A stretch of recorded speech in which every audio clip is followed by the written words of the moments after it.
Isuot mo ang sisig nito. Dapat yung pumunta. Tanda na namin pag-ibig. Tanda na aking pag-ibig. Mula sa araw na ito. Mula sa araw na ito. Hanggang magpakailan. Hanggang magpakailan ko. Kasi naman. Pag tumaba, sabi mo, nag-quarantine kasi ako.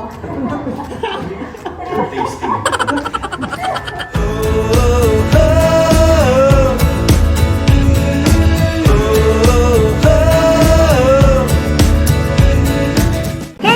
So we're here at Crusoe Cabins in Calatagan, and today I'm taking a break from making Korean content because, as you know, I recently got married, actually last December, and I want to make this vlog to reiterate the fact that you don't actually have to spend a lot if you really want to get married. So alam nyo naman, uncertain times, diba? We don't know when this pandemic would end. And so, like for us, we really want to be practical about our spending. Don't get me wrong, I'm not throwing shade to those who want to spend luxuriously, because as you know, being practical is subjective. What may be practical for some, may be excessive for others. So, all I'm saying is, kung ano yung practical sa inyo, dun tayo.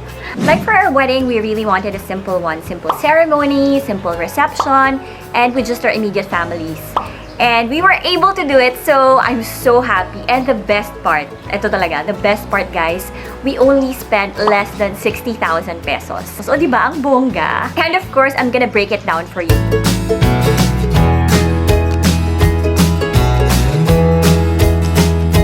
So let's start with the application for marriage. So for that one, we only spent 300 pesos at the Manila City Hall because we wanted Yorme to officiate the wedding. So just a little bit of a backstory why we wanted Yorme. Kasi sobrang daddy's girl ako. And my dad would always tell me na pag ako na yung ikakasal, talagang iiyak siya. Magpapadala nga ng timba.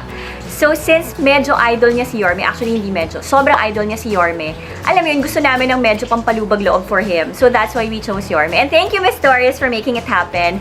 Grabe yung tatay ko. Mas matagal pa actually yung kwentuhan nila ni Yorme kaysa dun sa ceremony namin. So at least happy siya, diba? So moving on, we spent about 2,660 pesos for our rapid antibody tests. That's for me and Ken, for my parents, and then for the mom and sister of Ken, plus our photographer. The rest, they paid for their own. So we got it really cheap because we have a good supplier. So if you guys want me to connect them with you, you can just leave your contact information in the comment section below. So for the souvenirs, we got our guests personalized tumblers. So we had their names printed on every tumbler. And for that one, we spent a total of 5,710 pesos for everything.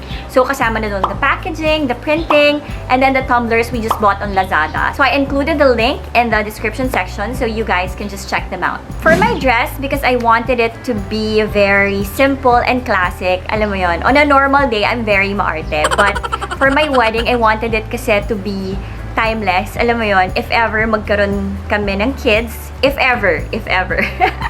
So when I show them the photos, alam mo yun, parang hindi nawawala, hindi nagiging outdated. So I wanted something that's similar to what Lily Collins wore in Emily in Paris, dun sa opera scene. So I contacted Zoo Label and I asked them to customize a dress for me.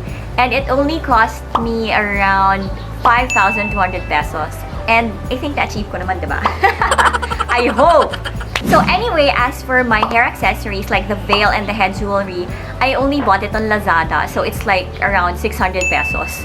Totoo yun guys, na lahat ng hinahanap mo nasa Lazada. Talaga nag-plug si bakla!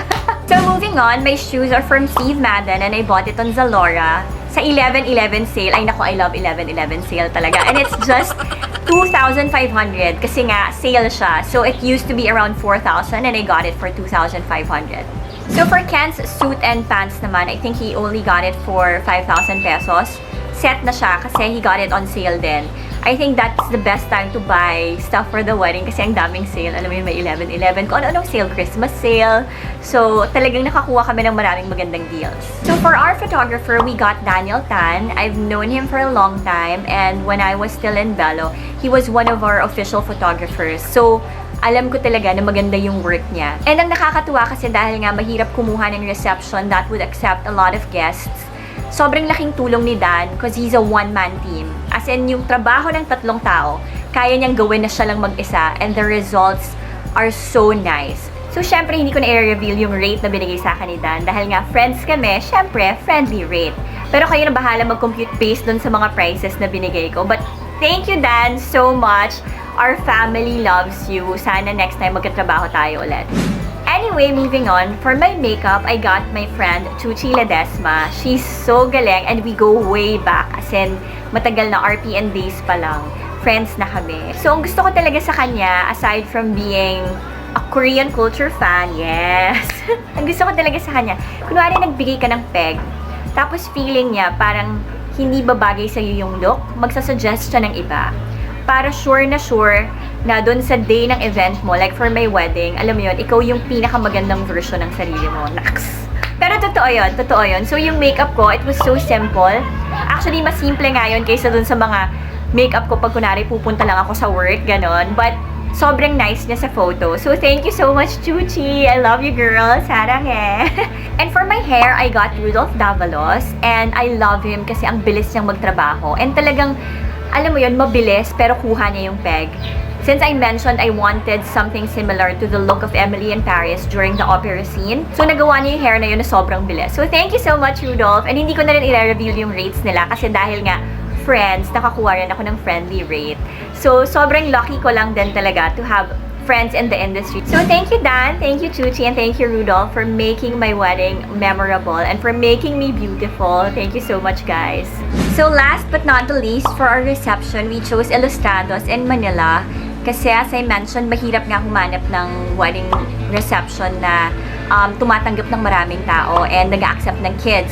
So for Ilustrados, it's nice that they have private rooms na pwede yung kids pero they're just confined in that room. Hindi sila pwedeng lumabas. And of course, they required testing for all the guests.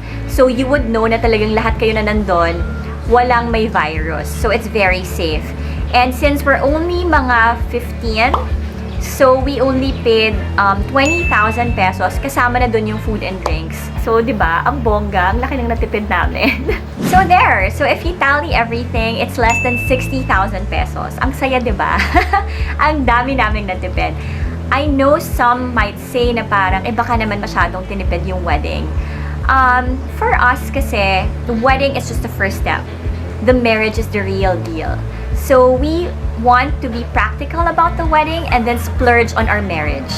So I know there's a number of couples who would splurge on their wedding and then start their marriage with debt.